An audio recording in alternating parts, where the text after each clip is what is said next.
think it might have been yesterday or the day before, anywhere on the news about a British journalist who was giving an interview to the BBC and her thoughts on what to do if you have a suffering child.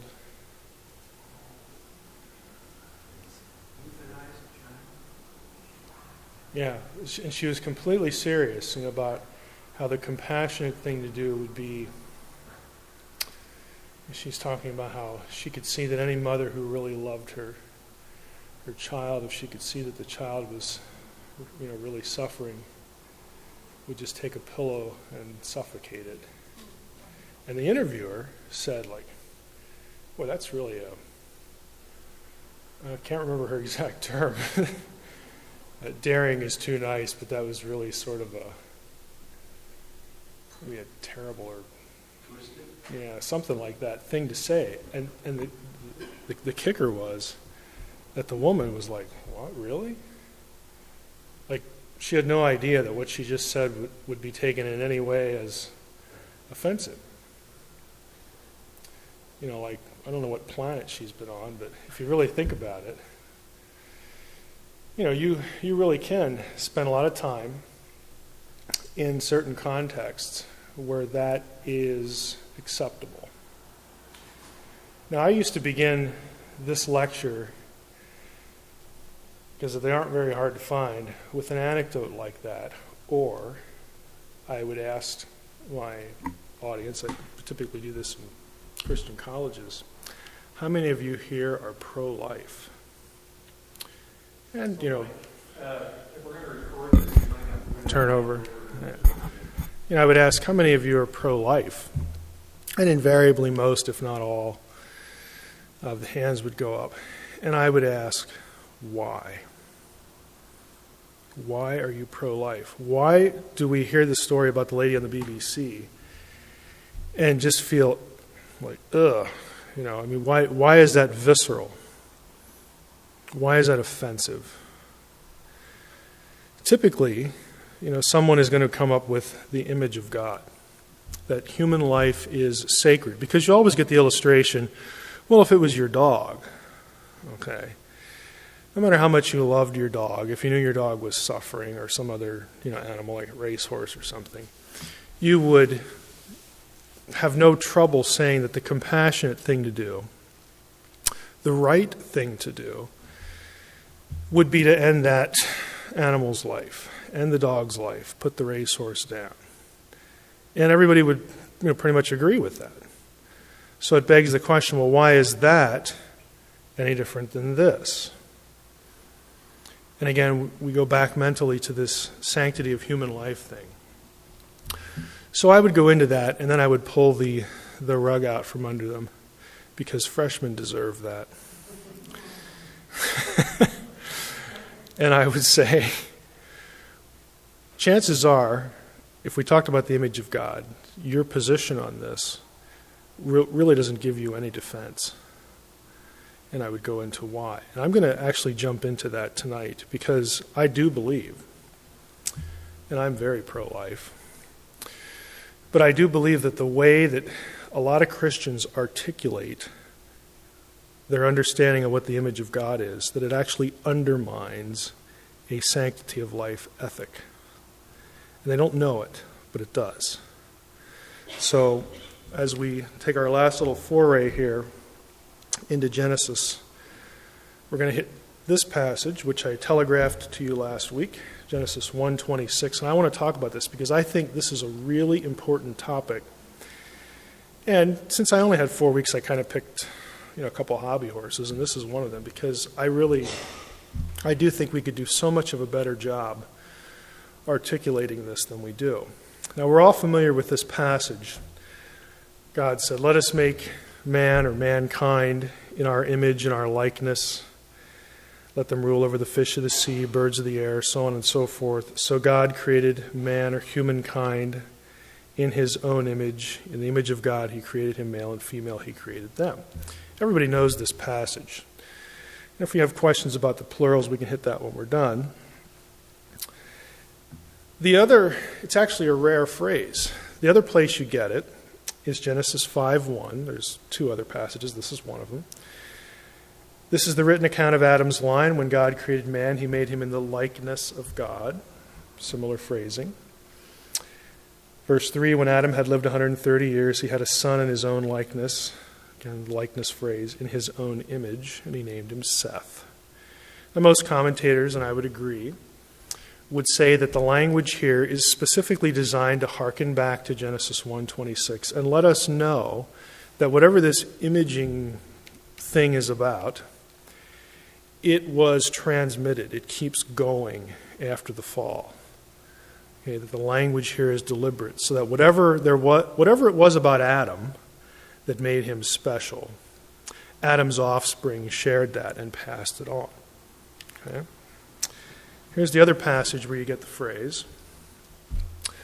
This is after the flood, and God tells Noah, whoever sheds the blood of man, by man shall his blood be shed. Why? For in the image of God has God made man. This is the basis, pre-Mosaic law, for capital punishment in the Old Testament theology. And the rationale here is, when you kill a human being, and by the way, I should say, because God is going to kill lots of human beings later, and he's going to have a system of law that allows for the death penalty, so we need to make some qualifications here. Whenever you take an innocent life, a life that is not deserving of death, that has done nothing to forfeit life, okay, whenever you take a life like that, it is though you, in some sense, it's as though you killed God in effigy. Okay? God was offended that you would take the life of an innocent human being for no lawful reason, because there's something about that human being that is connected. There's a connectedness between that human being and God. And so, again, that becomes the rationale for, if you do that, then you're going to forfeit your own life as well. Now, some preliminary observations just from these texts. You'll notice, if you rehearse them in your mind, Genesis 1:26, Genesis 5:1, Genesis 9:6. Both men and women are included in what we will call for now image bearing. Okay, male and female, Genesis 1 said. The image is that which makes mankind distinct from the rest of the Genesis creation, in other words, plants and animals. The text does not teach us, however, that the image makes us distinct from angelic beings, because it's very possible, and that is my view, that the us in Genesis 1:26 refers to the heavenly host, God speaking to his heavenly host. You might have heard that it refers to the Trinity. There are some serious problems with that. Again, if we want to do that in Q&A, we can. So whatever it is, it's shared with whoever the us is. There's something about the image that makes mankind like God in some way.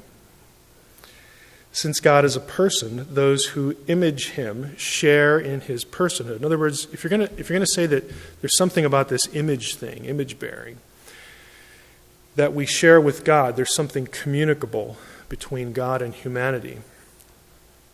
And we're distinct from the animal kingdom and the plant kingdom. Since God is a person, it's quite reasonable to assume that part of that distinction is this thing we call personhood. Okay, there's a connection there. There's nothing in the text to suggest that the image has been or can be bestowed incrementally or partially. In other words, you don't get it in stages. It seems to be described as something humanity either possesses, passes on to each human being, or not. In other words, you don't get part of it one day and then 3 months later you get another installment. Okay, there's nothing that tells you that it's incremental. Therefore, you can't speak of being partly or potentially an image bearer. And that's going to become important. And the bearing of children in some way mimics or relates to the initial creation of humankind as an image bearer. So what do we need to say? If we're going to articulate, if we're going to answer the question, what is and isn't the image of God, there are some things we need to say. However we define it, it has to make humankind distinguishably and certifiably unique in relation to any created thing that makes the physical universe its home. You've got to say at least that much. Every member of the human race must possess this image equally and to the same extent. And the image must be something shared with God's own being and nature. So if you're going to come up with some criteria, those are the ones I propose. And I want to start with what the image of God is not. I'm going to go through some common proposals. And now that you have fixed in your mind these three, okay, it's got to be unique, have to have it equally to the same extent, there's no incrementalism, and it has to be shared with God. Those three ideas, let's see if any of these proposals meet those criteria. I would suggest the image of God is not any of these things. And chances are, if you look up image of God in a theology book, you're going to find something on this list that I say, nope, it's not going to work. Intelligence, rationality, emotions, ability to know God or commune with Him, this soul, possession of a soul idea, again, whatever that is, free will, conscience, sense of morality, and the ability to communicate. You can find all of those in systematic theology books. You say, well, what don't you like about them? They can't be said to be present equally among all human beings. They can't be said to be present actually among all human beings. You can't leave anybody out. Because as soon as you leave one human being out, then that human being is divorced from personhood. And again, this thing we call the sanctity of life. In some instances, they are not distinguishably and certifiably unique to humans. But all of them fail the first two criteria. You can fail the third, too. Let's talk about equal to humans, unique to humans. Some of these faculties, again, intelligence, emotion, all that sort of stuff, are not uniformly distributed and are possessed only potentially by some human beings. Examples, the fetus. Can the fetus pray? Can the fetus think? Can the fetus communicate? And all these things are subject to definition, and they will fail somewhere along the line because the fetus doesn't have a brain. The problem with a lot of these is they're linked to the brain. That means before you have a brain, and there is a time when all of us didn't have a brain, before you have a brain, you're out of luck. Okay, if that's what the image is, then by definition, you don't have it. You say, oh, well, the little cellular little ball of whatever it is, everything's in there to make a brain, so it potentially has a brain. You're right. So we have a potential person. Why are you opposed to abortion? If it's not really a person, there's potential and actual. If it's not actually a person, what's the problem? Again, you get into some real dicey areas if you want to link the image to brain function, and even if you have a brain function. What about if brain function is destroyed? What about severe retardation? Okay, vegetative state, that sort of thing. If you're going to link it to that organ, and by the way, you're saying that the image, therefore, is obtained chronologically, okay, as you grow, which means there's a time before that point that you don't have it, and then afterwards you do. Okay, again, that's ethically pretty tenuous.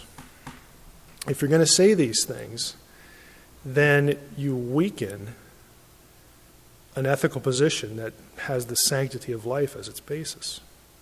You're going to be trapped pretty quickly. Free will, conscience, sense of morality, the ability to communicate. None can be said to be held in actuality to humanity. in reference again to infants in some cases, the fetus, fertilized human eggs, zygote, severely retarded. This also presumes that no animal, not even one, as soon as you find one member of the animal kingdom, one non-Homo sapiens, okay, as soon as you find one member of the human, of the animal kingdom that can act contrary to instinct, even once, then you have a problem.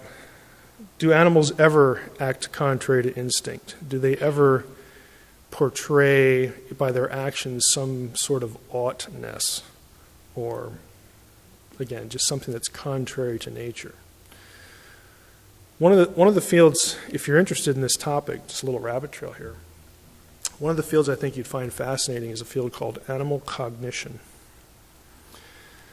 You would be startled to know and see test results that are given equally, same test, to a chicken and a toddler.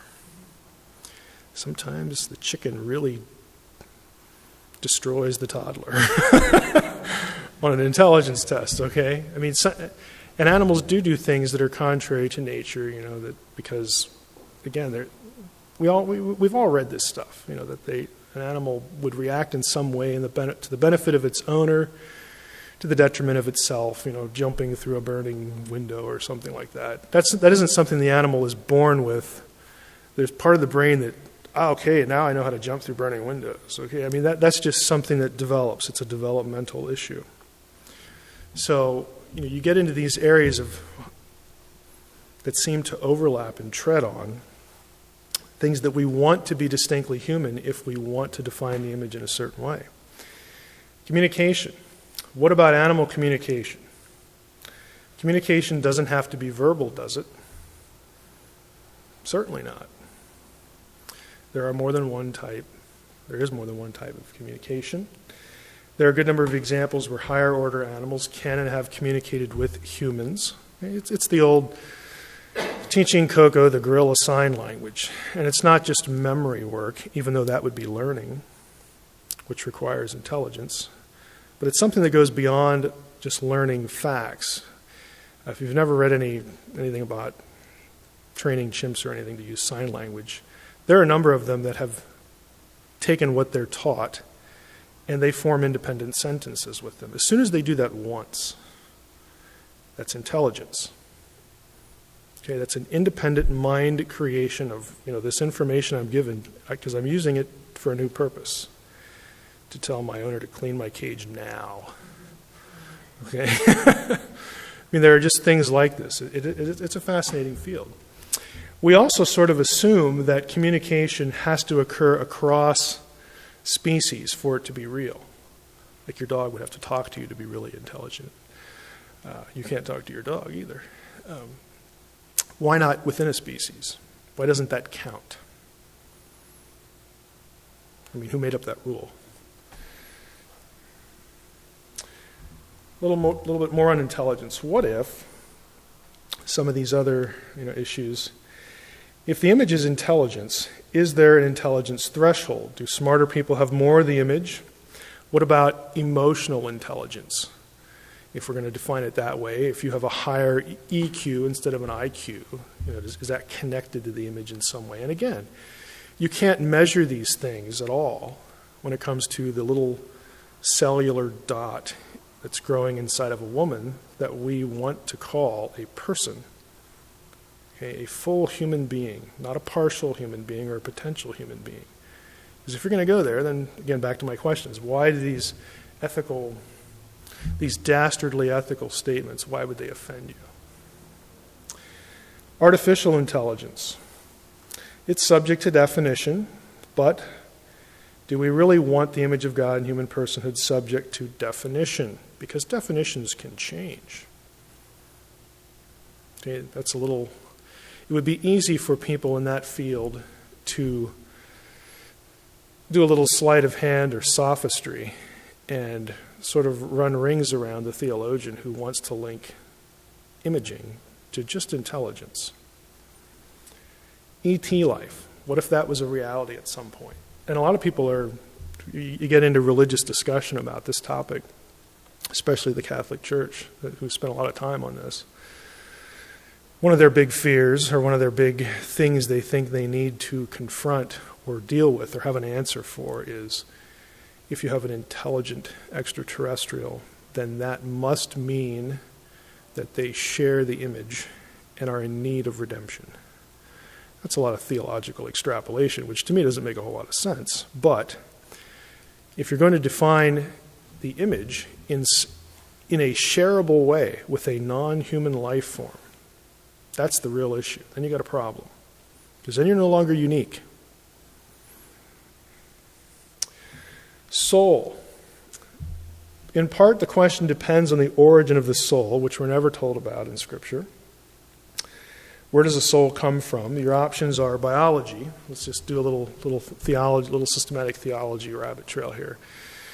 You have three options in systematic theology. One is called traducianism, which says that the man and woman, when they copulate and conceive a child, they create the soul of that child through the biological act.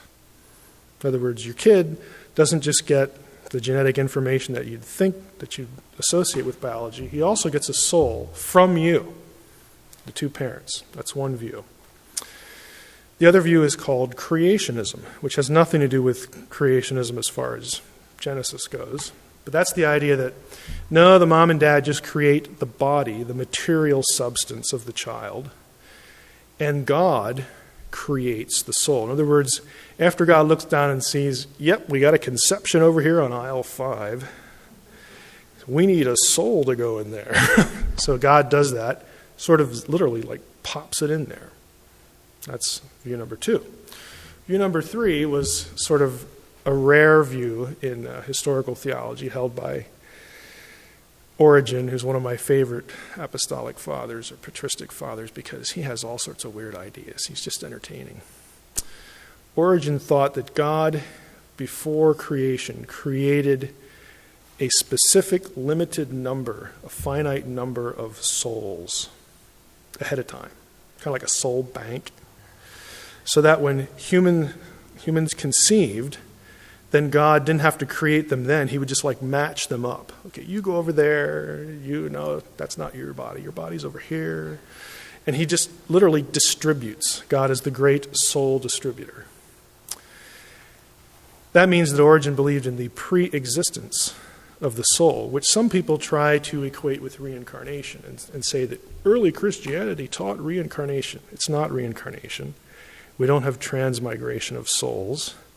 We have pre-existence of souls in Origen's view. So please do not diss Origen by saying that he believed in reincarnation. Humans, what we do know from the text, are animated by the breath of God. Okay, at least Adam was. And he's referred to as a living soul, the nefesh chaya. Chaya there, that Hebrew term refers to the living part. It's really a living organism, a living animal that has a nefesh, that has this thing that gets translated soul. Well, the problem is that animals are also called nefesh chaya, living souls, okay, living nefeshes. Exact same phrase used here in Genesis 1, 20 and 21 and a bunch of other places. God said, let the waters bring forth swarms of living creatures. Okay, let the birds fly above the earth, so on and so forth. Every living creature, again, nefesh chaya, used down a little bit way, about halfway. So if we're going to take this language when it's used of humans and say, aha, what's unique about the human is he has a nefesh. They have a soul. No, that doesn't work either because animals do too. Same phrase. It's kind of a dead end. Equal among humans, unique to humans. Again, what about the soul? What if it's going back to that, intelligence issue or some of the other faculties of the brain? What about emotions? Maybe the possession of, volitional will. Maybe that's the image. All these things, again, that we associate with our minds, with our brains. If we sort of go down that rabbit trail, we have a problem too, because nefesh, the word soul, and ruach, the word for spirit, are both used, to summarize in the slide, they are both used for the faculties of the mind, the will, and the emotions. They're interchangeable. So you don't get much help there because you can't really distinguish between a nefesh and a ruach, and animals have a nefesh. And you get some that we'll tread over into the ruach territory too. So what are we supposed to do? I would say if there's not clarity in Scripture on the nefesh or the ruach being what makes humankind unique, we probably don't want to bank all of our ethics on it. Okay, we probably don't want to stake our ethical positions, our sanctity of life positions, on things that aren't even clear in the text. We certainly don't want to stake them on things that are shared, either potentially or in real life, with other life forms that are not human. We don't want to link imaging, again, this thing we call the image, to an ability that depends on an organ that has to develop chronologically. Because as soon as you do that, you really have to be consistent. You have to abandon opposition to things like abortion up to a certain point. You have nothing to go on. You just don't. And anybody who knows the biblical text well enough, and believe me, there are people out there who are very pro-choice, who do know the text and are making these arguments. You need something better. And I'm going to give you a fairly simple suggestion, but it wouldn't be one that would occur necessarily to the naked eye. What I think the image is, it's not a thing put in humanity. It's not an attribute given to humanity. Think of it as a verb. It's a status. Part of the debate over what the image of God is concerns, again, this phrase, let us make man in our image after our likenesses. Now, as in English, we're dealing with a preposition here. Prepositions in Hebrew are used to denote different ideas. I'm going to suggest to you that the key to this, believe it or not, is how you take the preposition in. And this is an actual point of Hebrew grammar that I'm going to show you, so I'm not making it up. But I think that's the key. Let's talk about how we do this in English. If I say, put the dishes in the sink, what am I denoting? What's the meaning? Location. Put the dishes in the sink. The preposition there tells me location. If I say that something is written in pencil, what do I mean? Same preposition. Certainly isn't location.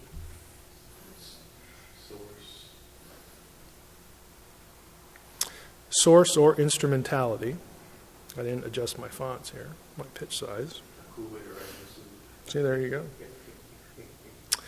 He broke the vase in pieces. Denotes what? Result. Here's what to say in reply. Denotes purpose or process. I work in accounting. Means what? If I say I work in accounting, what am I saying? You may be referring to two different things. One would be the type of work you do. Mm-hmm. One other might be the location. Mm-hmm. I work in accounting. Yes, it could. It could be the location, and the second one is the more important alternative, the type of work. Basically, if I said I worked in education or I work in medicine, it's function or capacity. That's my job. It's what I do. It's a verb. Okay? Here's my point. I think we should understand Genesis 1, 26 and 27 as meaning that humankind was created to function in the capacity of God. Let us make humankind as our image. All of this points to viewing the image in a functional sense. We are created to image God, to be Him as though He were here. Okay, we are His representatives. It's a status given to us. It's a function that we need to fulfill. I think if we take that tack, we go to the New Testament, we get some interesting results, or at least we get some interesting cross-fertilization of ideas. Paul says, "We all with unveiled face, beholding the glory of the Lord, are being transformed into the same image from one degree of glory to another, for this comes from the Lord who is the Spirit." As we image God, we become more like Him. We are transformed from what we are into what we should be, what His intention is. In their case, the God of this world has blinded the minds of the unbelievers to keep them from seeing the light of the gospel of the glory of Christ, who is the image of God. Elsewhere, we have this idea of Christ as the, quote, express image. If you've seen me, you've seen the Father. He's the best imager that there ever was. He is the imager par excellence. He is the template for our own imaging. He is what we ought to be, an imager of God. For those whom He foreknew, He also predestined to be conformed to the image of His Son, to be more like Him, conformed to be like Him, to become Him, not in an ontological sense, but in a functional, in a works sense, in a sanctification sense. Be conformed to the image of His Son. I'm going to stop there and talk. I just want to say a few more things about this. I think the advantage to this particular view, if I can summarize it, is every person, whether through the providence of God, the sovereignty of God, again, it gets into theodicy, why is there evil? But every human being is born an imager of God. He is born, she is born with that status. It can never be taken away. It is not bestowed incrementally. It is not obtained in stages. It just is. Okay, if you are human, you are an imager of God. You are God's representative on this planet, and nothing else is. This is His domain. It's our domain because He gave it to us to be shepherd kings over it. We are Him as though He were physically here. Now, in a fallen world, again, under the sovereignty of God, some human beings will never get to do that. They will never get to live out their own role as imagers of God. Okay, they could die prematurely in the womb. They could be aborted. They could be born severely retarded. They will not be able to use the faculties that God has given in principle to humanity, the way that we are biologically made by Him. Some human beings never get to do that. But that doesn't diminish the fact that they are and were imagers, period. So, whatever happens to be conceived at the moment of conception in the womb, it can only be human, genetically. If it's multiplying cells, it's alive.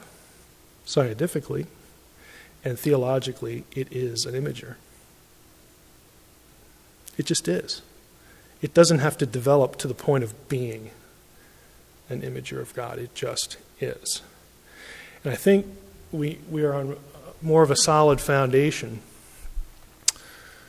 with our ethics if we take that view as opposed to any other view that links it to an organ or chronology. We're able to. Sometimes I run through that and I leave people about halfway through. So, any questions? I have one over here first. With that view, also that the image of God is complete, it doesn't develop in stages, or it's never incomplete, would also speak well to the issue of it's not ever ethical to abort a fetus, a baby. That's the result of rape. No, I would agree. Let me give you my little. I can't call it a pilgrimage because I didn't go that far. But after I got married and my wife got pregnant for the first time, we had a discussion. It was actually more like an argument, where I said, "Look, I just want you to know." And she disagreed. I said, I just want you to know, if you go in there to deliver and something goes wrong, I'm going to tell the doctor to pick you over the baby. And she didn't like that. I said, look, the fact of the matter is you're going to be lying in that bed, and you can't do anything about it. I mean, I meant it to be a little funny, but she didn't really take it that way. After we had our first kid, I went back to my wife and I said, I've sort of rethought this. I said, if there was a problem now, because it has a dramatic effect on you. So I said, if we had a problem now, and the doctor said, what should I do? I would say, do the best you can. And she was happier with that. I felt some angst over it, but I also felt like it's a position that you more or less have to take. And I taught ethics. I've taught ethics for years, and I know all the argument. Well, if you got 3 kids and you got one over here, I mean, how fair is it to leave the 3 kids without a mother? Look, just do the best you can. I know you're not God, Dr. So-and-so. I'm not going to treat you like you are. Oh, here she comes. Perfect timing. I'm talking about our disagreement with the first kid when I said if there's a problem, I'm going to save you instead of the kid, and you didn't agree with that. So I recanted later on. Did that mean a lot of joy and happiness? Well, I think, it's this thing about choosing who lives and who dies. If you've never gone through the process of having a kid, it's hard to view your child and your wife on the same plane. If you've never gone through that process, so you're stilted in one direction. And you think, well, my wife will like that because I'm putting her above the baby. No, she didn't really go for that. Because she has, obviously, I'm not trying to make a bad pun here, but she has more of an attachment, to the child because, the whole process. And I didn't understand that, but I do now. Yes. You talked several times about at the point of conception and how you become a gender, but with science today, cloning and everything, is the argument better? Can you be more specific as to what you're wondering about? Human cloning. Right. What if the soul? It goes back to the 3 views of where the soul comes from. They all work here.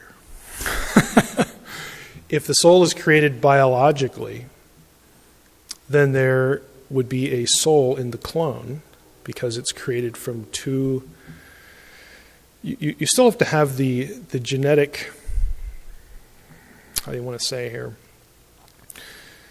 You don't have a joining of egg and sperm, maybe. It depends on what the process is.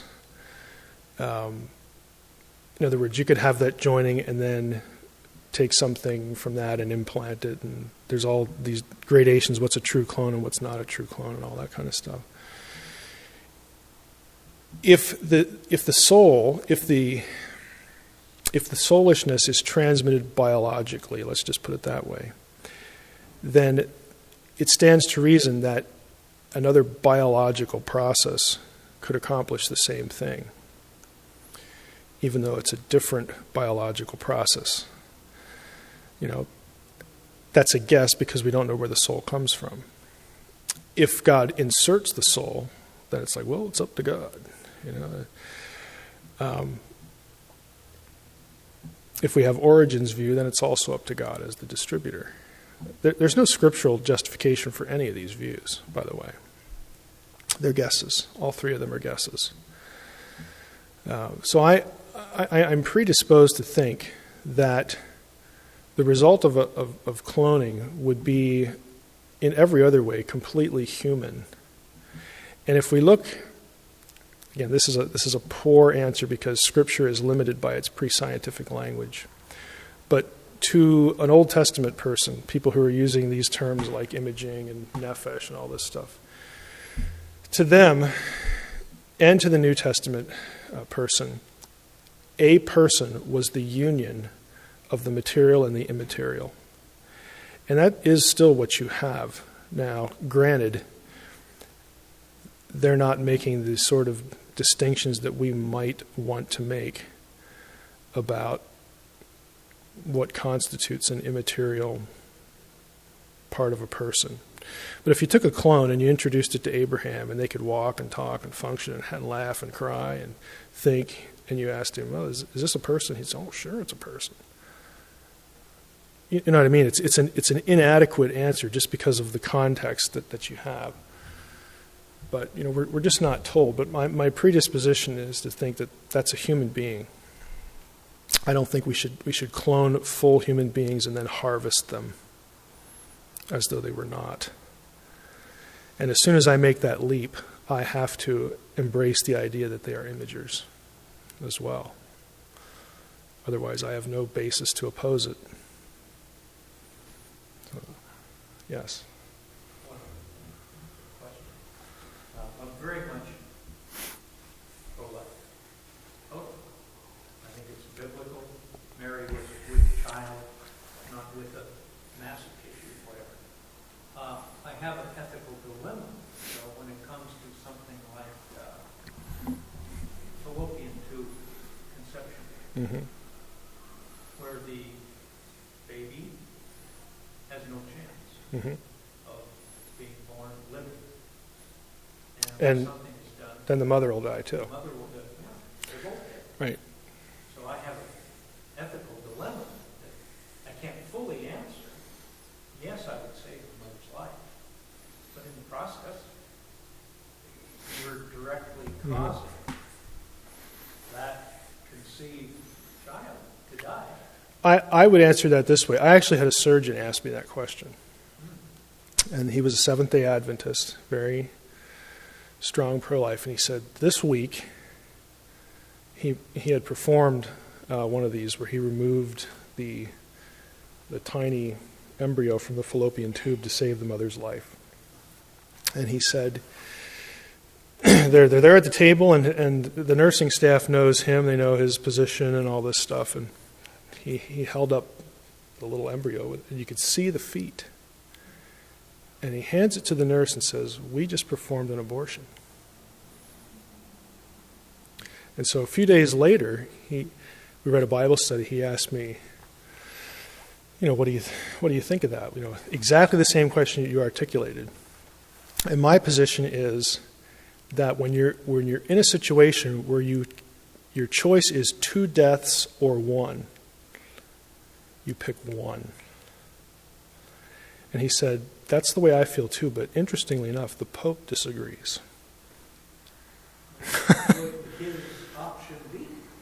There is no option. His alternative is just don't do anything and you let them both die.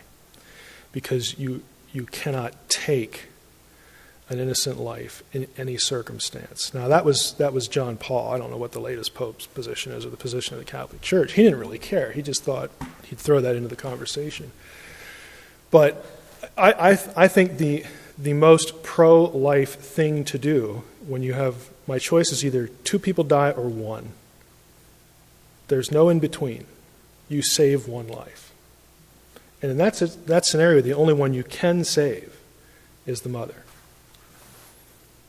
So that's how I would approach it. But if the Pope were here and he threw something at me, well then, That kind of abortion must be .001. Oh, he said it's exceedingly rare, exceedingly rare. But nevertheless, he had one. Yeah. Oh, it is, because you're never going to feel completely. You're never going to feel like, you're never going to get the complete sense that you did the right thing. But I think if it was me, I think I would be able to sort of, I hate to say it this way, but give myself the benefit of the doubt and understand. I mean, God doesn't expect me to be God either. So, what's God going to say to me? Well, why didn't you just do something omnipotent? Well, because I can't. Let them both die. Then I would have a sense of It was in the power of your hand to save a life. And so that's what you do.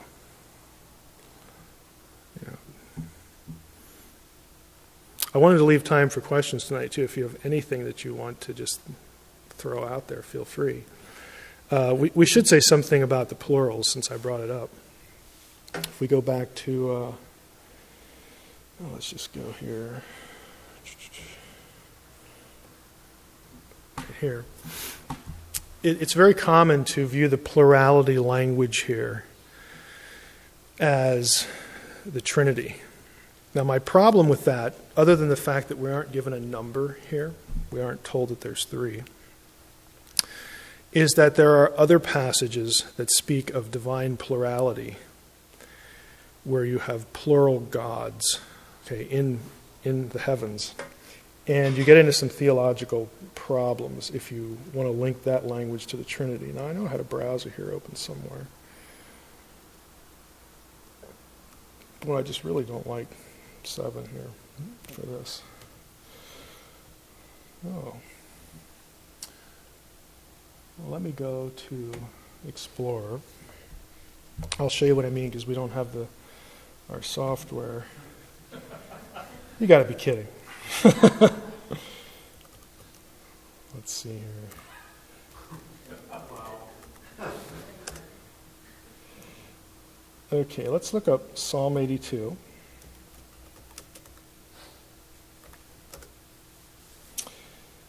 And I don't really know how to make that bigger. Somebody told me how to do that last time without a mouse. You hold something down and hit the plus. Control plus, okay. Well, that didn't work. I must have done something wrong. I got a little bigger. This verse here, this is a key passage for me in this plurality question. It says, God has taken his place in the divine council. In the midst of the gods, he holds judgment. The word God there is the word Elohim. Very common name for God. It's used well over 2,000 times in the Old Testament. The word gods is also Elohim. In the same verse. 2 occurrences, same verse. The first one has to be singular because the verb in Hebrew has taken his place or taken his stand, is grammatically singular. That tells you, through subject-verb agreement, Elohim is singular. So we have one God standing in this council in the midst of the Elohim. There's a preposition there in Hebrew. It's bekerev, which means in the midst of. And you can't be in the midst of one, or he's not standing in the midst of himself. He's standing in the midst of gods. And we find out later, here's the problem. If you read the whole passage, he's talking about the gods, and they're not behaving very well. I said, you are gods, sons of the Most High. All of you, nevertheless, like men, you will die and fall like any prince. This is a passage where the God of Israel judges the other Elohim. There are other divine plurality passages in the Old Testament that refer to gods in council. Psalm 89. Might as well go there. What I'm going to here is that if you're going to take the plurality language as the Trinity, you can't do that in Psalm 82, because then you have God telling the other members of the Trinity that you're corrupt and you're going to die. That's just bad theology. You just don't want to go there. Let the heavens praise your wonders, O Lord, your faithfulness in the assembly of the holy ones, that we have an assembly. For who in the skies can be compared to the Lord? Who among the heavenly beings is like the Lord? Let's see what the little note here is. Hebrew, sons of God. It's B'nai Elim in Hebrew. So, again, you have passages like this where, again, part of the reasoning is polemic. Part of the reasoning is that this is God and his heavenly host. And it's easy to take that and go back to Genesis 1 and say, what we have here in fancy grammatical terms is a plural of exhortation. God says to his council, hey, let's make Adam, humankind, in our image. They say, it's a good idea. So who creates humanity in Genesis 1? If you go back to Genesis 1. So God created man in his own image, in the image of God. He created him. The verbs for creation are all singular. Only the God of Israel creates humankind. The rest of the council members, they're just entertained. They're just thrilled. If you get to Genesis 3, you have the same language. I think it's around, one of them is in 22. Let's just go to verse 7. Let's go up a little bit. Okay. For God knows, Elohim knows, that when you eat of it, your eyes will be open and you will be like Elohim, knowing good and evil. If you go down to verse 22,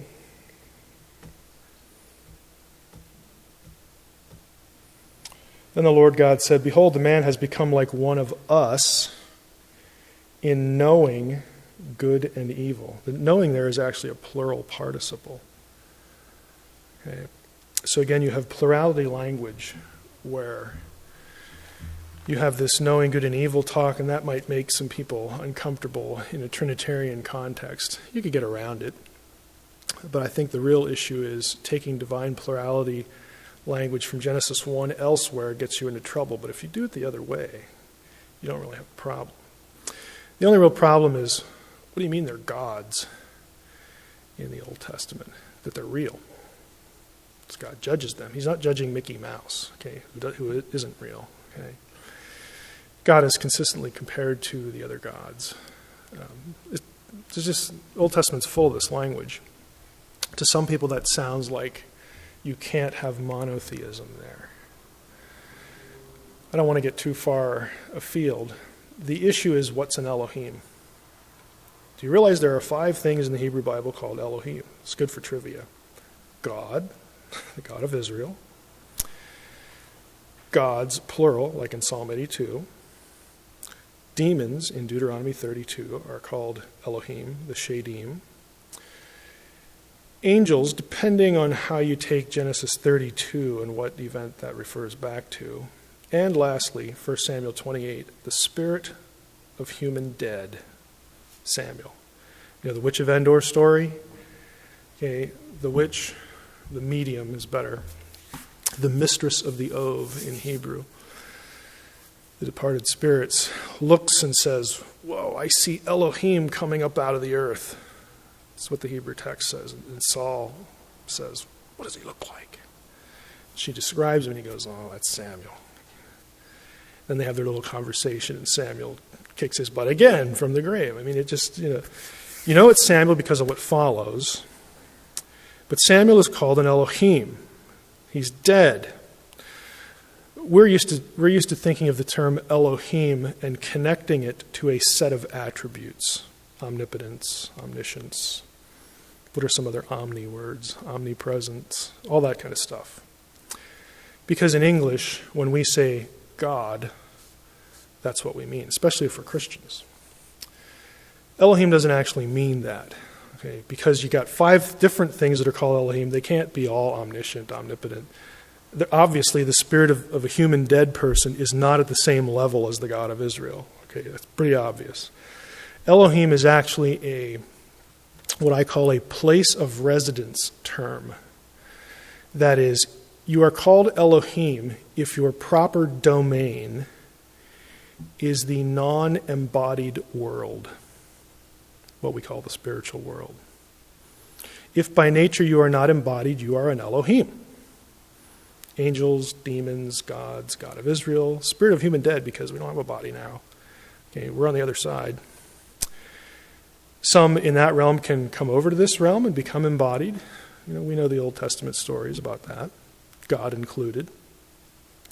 And some from our side can go to the other side and see what goes on there. The prophets are classic examples. Elohim means you live over there, not here. You're from over there, not here. Over there, there's rank and power and a certain set of attributes. There's hierarchy. So Yahweh is an Elohim, but no other Elohim are Yahweh. That's what an Israelite believed. But, we're modern 20th century Americans, 21st century Americans, and our native language is English. And so when we see Psalm 82 translated like the Hebrew text says, it kind of freaks us out because, whoa, how do we deal with that? Monotheism is actually a 17th century term. It wasn't used before that, as far as English lit scholars tell us. If you want to use it, fine. We know what we're talking about. The God of Israel is unique. That's the point. There is only one uncreated being. There is only one being with that set of attributes, and it's Him. That's the theological point that has to be made and maintained. You want to stick a label on it, go ahead, whatever label makes you happy. But, the point here is divine plurality language identified with the Trinity in the Old Testament will get you into some problems. So I do not take that position.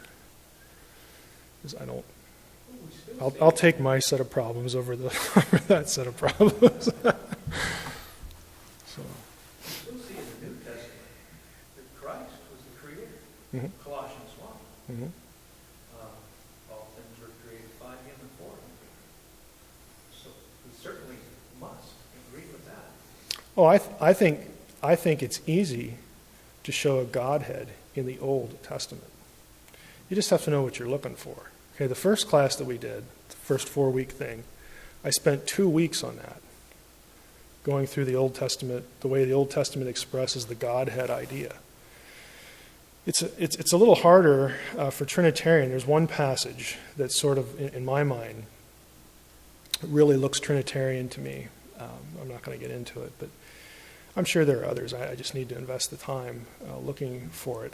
But as in the Old Testament, you have the God who is Spirit. We call Him the Father, God the Father.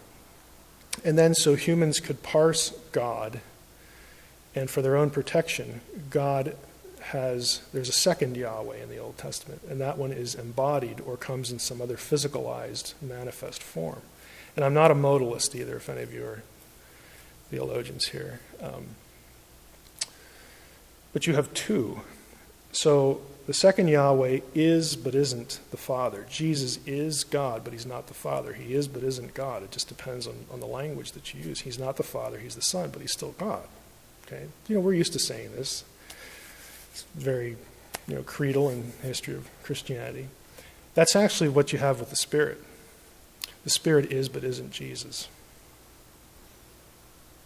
Do a search in the New Testament sometime for phrases like the Spirit of Christ, or where Spirit is interchanged with Jesus. It's really interesting.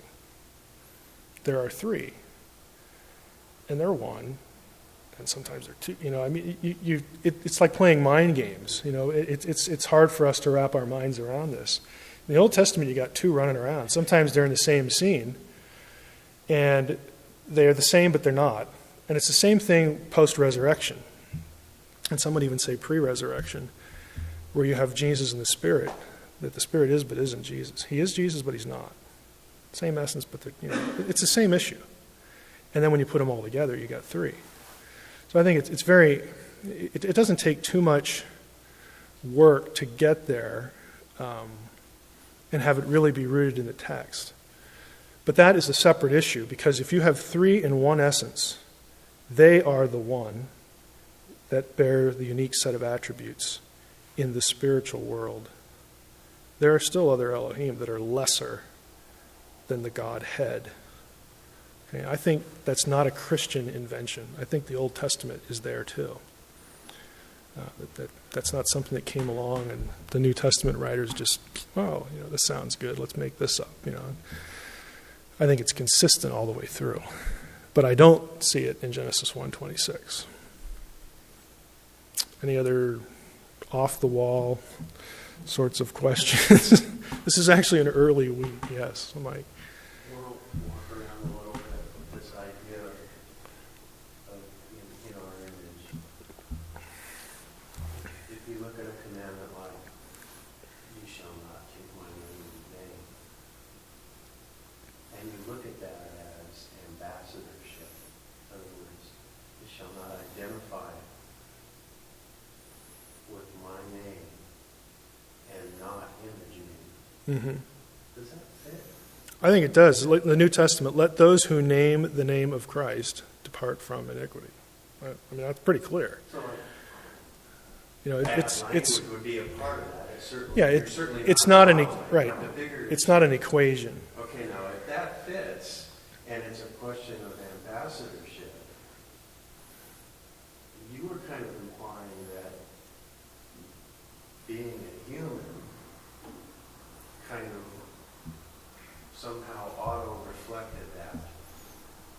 that's what makes us unique. Right. We are like the Creator in terms of we're the only thing in the created realm that is like Him in terms of being a reflection. We have communicable attributes of His that it enables us to be Him in His absence. And we have those things. In his absence. Yeah, well, I'm not denying omnipresence, but just, in other words, God creates the earth and says, hey, I want you guys to run it. I think there's obviously more to it than that. Right. But, we are, let's throw out some terms, understudies. We are, again, shepherd kings. We are ambassadors. We're representatives. We're all these things by virtue of the fact that we're human. Now, it's interesting, after the fall, that isn't lost because of Genesis 5:1. It's still, the language is still there. And it becomes an issue in Genesis 9:6. So it's not like the image either ends or starts with the fall. It's pre-fall, and it continues on. And it's something that is shared by humanity broadly and exclusively.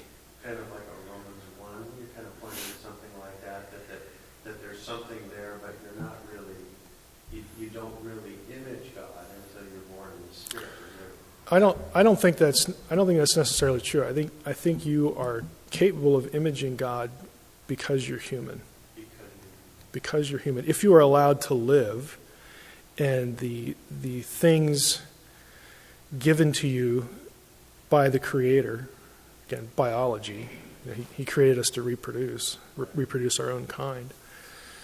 Those things are intact. They are stilted. Okay, they're truncated. Okay, in some way, we could surely image God better if we weren't fallen, but because we have statements about the image after the fall that don't denigrate the status, they don't make it lesser than what it was, then to me it stands to reason that we are still considered imagers. We certainly are because, in light of Genesis 9:6, we're still God's effigy, so to speak. Okay. So things that we might consider our higher nature, music and... I think all of those things, anything that is part of what we are, is intended by God to be used for His glory. And part of that is, let's say you're a scientist. Part of your mission is to think God's thoughts after Him, to find out what makes the universe tick.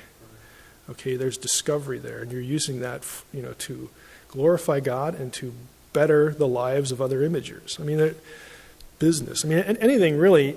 You can put almost any area in here. We're getting into the verse 27, the whole idea of the dominion mandate.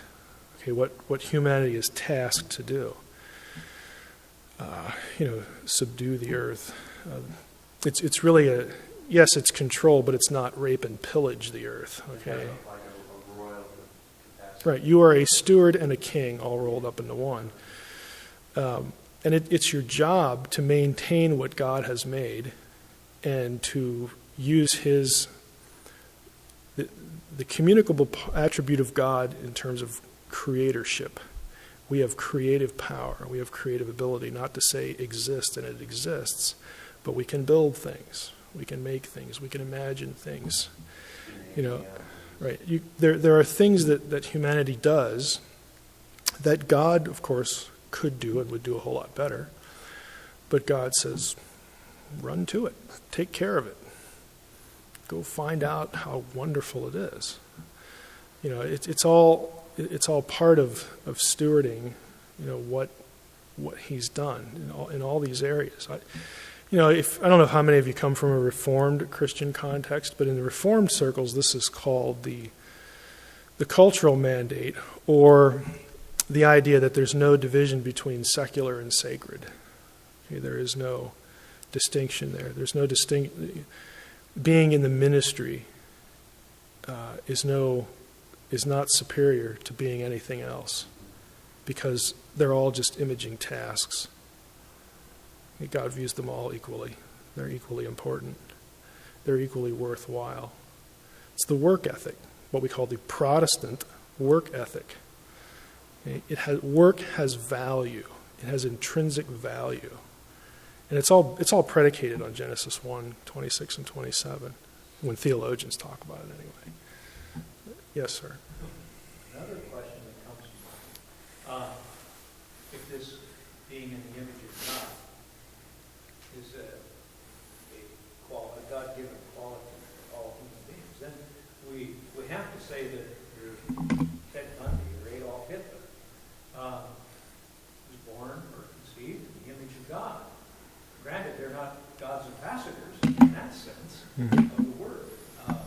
So there's a different sense of the word between. Right. They were still human. They are not subhuman. Yeah. They are heinous and evil, but they are still human. That really gets into the whole issue of the effects of sin and patternings in life and all that sort of thing that James talks about. But it doesn't remove their humanity from them in terms of. I realize we have that expression. They've lost their humanity, but we know what we're talking about with that. Anybody else? Yes. This back a few weeks, last kind of waiting to the discussion we were talking about. It seemed to me, and I thought you answered this, and later on I realized that Pat might address what I was thinking, that the Bible is essentially take what the surrounding cultures have created as their myths, take that, reshape it in our own way, to speak about our belief system, but we're not really taking what was handed down through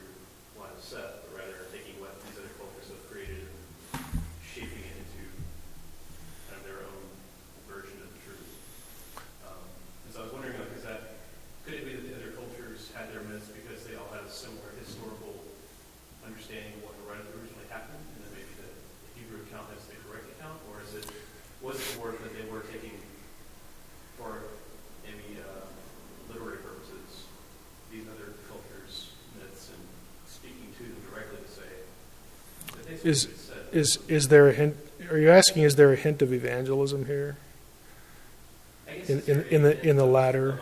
like this is the real story in the scripture, or is it more of a we're talking to you because you're here, and there's not really like a this is really how Yeah, this passage. I think again, if we believe there's a God, if we believe that God can actually do anything like communicate, if we believe there's a God, then He can exist in more than one person. He can actually, do something like the incarnation, resurrection, all that stuff. They're all very simple presuppositions that follow and extend one from the other. I certainly think that it's not too much of a leap, okay, to say that we have this culture that God chose. Okay, God just to us it looks arbitrary, and to our understanding it may be completely arbitrary, and in God's understanding it might have been arbitrary. I mean, who knows? But God selects Abraham and says, okay, we're going to start over here essentially and create a family for myself, a people, a nation. And God comes to them, gives them revelation, and it's through that person's descendants that God keeps doling out, in a good sense, information. And that is the correct version of events. I mean, this is because it comes from the mouth of God. I mean, I think these are very simple but profound theological statements that are certainly warranted in the text. I believe that what we have in the Bible is the correct version of events. Okay? I think it mirrors the ancient Near Eastern pagan cultures because that's their culture. Yeah, God, I think, could use the polemic, the strategy there,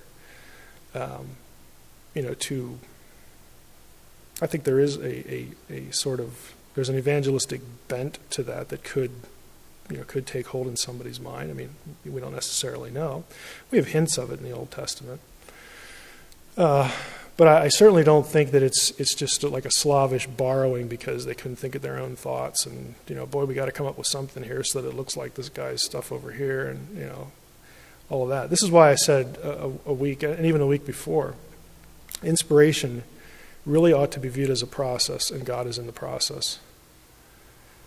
People are, every writer of Scripture, God providentially set those guys up to be what they were at the moment that they were supposed to be and act and write and do what they did. And God is in every moment of their lives. One of the other reasons I don't like the traditional view of inspiration is that God zaps people and then He leaves. And I guess that's over. Again, treating it as a paranormal artifact.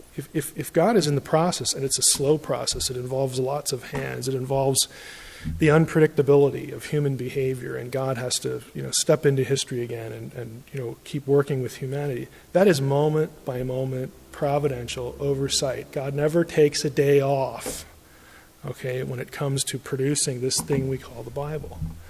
To me, that is a much higher view of God's activity. And it's not unique to me, okay, so I'm not claiming anything for myself there, but I think that you get to appreciate God's activity, His moment-by-moment activity a little bit more. And if He's interested in humanity, and His interest in humanity is shown through this one group, and it's that group that produced this book that we call the Bible, then I think that says something. I don't know if that answered your question. Brad? Yeah. Maybe we'll spin on that.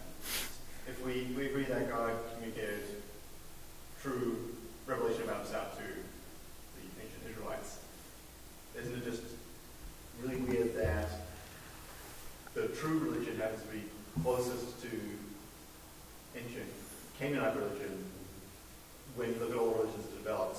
Why wasn't it more like Polynesian or Japanese or ancient South American? Or, any of the religions it could have been like, it just happened to be closest to the one that was geographically and chronologically proximate. Yeah, I think that's a direct result of God's choice to act when and where He did and how. When God acts in time, there are consequences. In time. So the very same thing that looks like it's a derivative that gives that certain. if the people you're communicating, Right out of that. right. Let's say we didn't have a Bible and God comes to Bellingham and picks, one of you to start the ball rolling.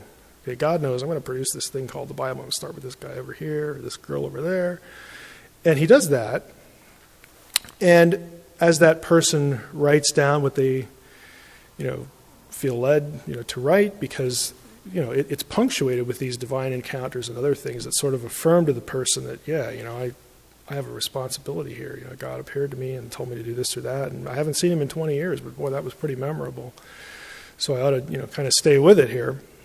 If you have the experiences like the patriarchs did, and you're going along in your life and you're trying to do the best you can with what you think is your mission now, as you recall the deity giving it to you, you run into problems, you run into people, you run into issues that by their very nature are going to, by and large, be a byproduct of where you live, who you live with, who you live next to.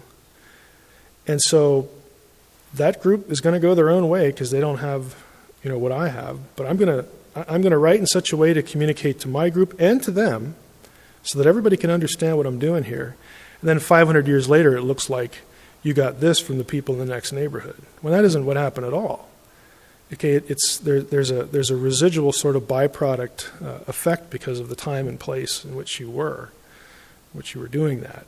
And that's no surprise to God, because he made the initial decision to start the ball rolling there. I think a lot of times scholars make mountains out of molehills when they get to stuff like this. Because frankly, there is I don't want to launch into a boring discussion of the history of biblical criticism, but there is a predisposition in the history of biblical criticism to, let me just say it this way, it's not a coincidence that a lot of this stuff started in the late 19th century and the people involved in it were anti-Semitic. That is not a coincidence. It doesn't mean they're all evil. It just means that they had a certain predisposition to dislike one set of ideas and to favor something else. And some of them made it their mission to bolster the something else and attack the other thing. And we, in biblical studies, have inherited that. That is their legacy to us. It's quite colored by a tradition of anti-Semitism in many cases. Scholarship is not about who's smart and who's dumb. Everybody's smart, okay, who does this. It's about presuppositions. It's always about presuppositions. Things that you bring to the table when you begin to do your objective research. That's always what it's about. Anybody else?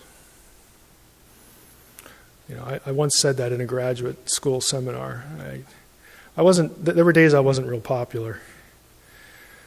There was that day about the anti-Semitism. I had a Jewish professor, and I said, it sure looks to me like a lot of these guys were anti-Semitic. Do you think that might have tainted their objectivity? And he looked at me and he said, yeah, you're probably right, but who cares?